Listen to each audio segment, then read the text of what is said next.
അസ്സലാമലൈക്കും. എന്തൊക്കെയുണ്ട് വിശേഷങ്ങൾ? എല്ലാവർക്കും സുഖമല്ലേ?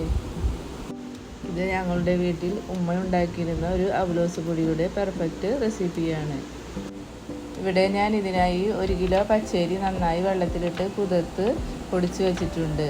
ഞാനിവിടെ 1 കിലോ പച്ചരിക്ക് 3 തേങ്ങ എന്ന കണക്കിന് ചിരവി എടുത്തിട്ടുണ്ട്. അത് ഇതിലേക്ക് ഇട്ട് കൊടുക്കാം.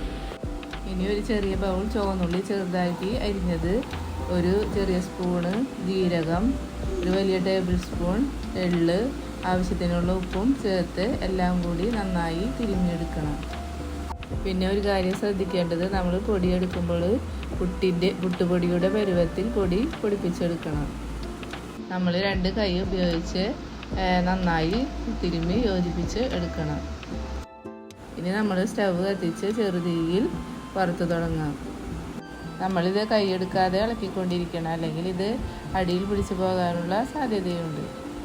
നമ്മൾ ഇടയ്ക്കൊരു തവി ഉപയോഗിച്ച് ഇങ്ങനെ ഉടച്ചു കൊടുക്കണം, അല്ലെങ്കിൽ അത് വലിയ കട്ടകളായിട്ട് കിടക്കും.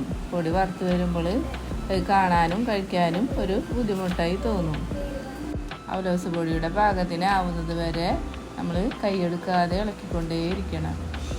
ചുവന്നുള്ളിയും തേങ്ങയും ഞാനിവിടെ നന്നായി ചേർത്തിട്ടുണ്ട്. അത് എത്രത്തോളം ചേർക്കുന്നുവോ അതിനനുസരിച്ച് അവലോസ് പൊടിക്ക് ടേസ്റ്റ് കൂടും. ഈ ഒരു പാകത്തിലെത്തുമ്പോൾ നമുക്ക് സ്റ്റവ് ഓഫ് ചെയ്യാം. അവലോസ് പൊടി ഇവിടെ റെഡി ആയിട്ടുണ്ട്. ഇനി നമുക്കിതിൽ പഞ്ചസാര ചേർത്ത് കഴിക്കാനും നല്ല പഴം ചേർത്ത് കഴിക്കാനും ഈ അവലോസ് പൊടി നല്ല ടേസ്റ്റാണ്. ഞങ്ങളിവിടെ ഞാലിപ്പൂവൻ പഴം ചേർത്താണ് കൂടുതലും കഴിക്കാറ്. നിങ്ങളും ഇങ്ങനെയും ഉണ്ടാക്കിയൊന്ന് പഴം ചേർത്ത് കഴിച്ച് നോക്ക്. ഇഷ്ടപ്പെടുകയാണെങ്കിൽ ഈ ചാനൽ സപ്പോർട്ട് ചെയ്യണം, ലൈക്ക് ചെയ്യണം, സബ്സ്ക്രൈബ് ചെയ്യണം. അസ്സലാമു അലൈക്കും.